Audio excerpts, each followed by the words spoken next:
The objective of this lesson is to use the understanding of box plots to generate possible data.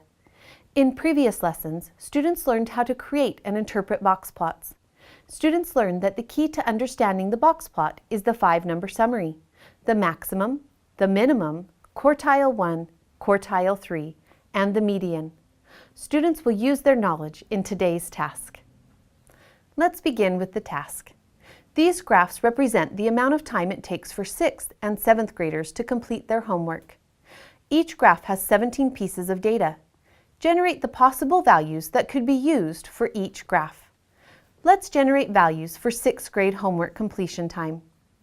Let's begin by finding the 5-number summary. The minimum value for 6th grade would be 40 minutes. The next number to look at is the maximum, which is 77 minutes. The next number to consider is the median, which is 56 minutes. Then quartile 1 is 45 and quartile 3 is 62 minutes. The median tells us that 50% or half of the values are below 56 and 50% or half of the values are above 56. If there are 17 data points and 1 data point is the median, this means there are 17 minus 1, which equals 16 other values. So 8 values are below 56 and 8 values are above 56.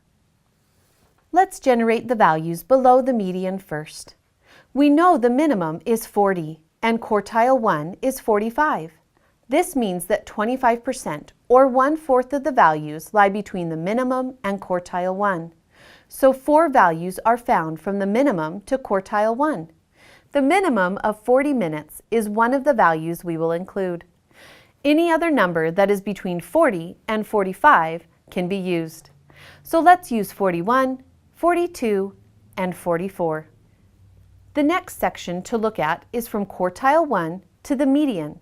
Again, 25% or 1/4 of the data is here, which means 4 more values are contained from 45 minutes to 56 minutes.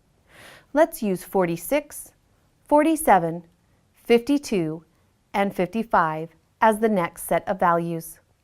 Something to note is that the last value for the first 25% of data and the first value for the second 25% of data must average the quartile 1 point.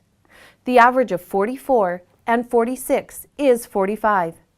This is important to remember when finding the other values as well. Now record the median of 56 for the next value. Then let's solve for the values greater than the median. The next 4 values will lie between the median of 56 and quartile 3, which is 62. Let's use 58, 58, 60, and 61. Finally, the last set of values lies between quartile 3, which is 62, and the maximum, which is 77. The maximum of 77 is the last value that must be used. The other 3 values can be any number from 62 and 77. Let's use 63, 63, and 64. Again, remember that the values on either side of quartile 3 must average quartile 3. There are a wide variety of numbers that can be used as long as there are only 25% found within each quartile, and the minimum, median, and maximum values are used. Students will then move on to create the possible values for 7th grade homework completion time. It is important that students take the time to discuss how they generated the values and to prove their thinking. The objective for this lesson was to use the understanding of box plots to generate possible data. We met this objective by generating values for how long it takes for 6th graders to complete their homework. We used the 5-number summary to create the values.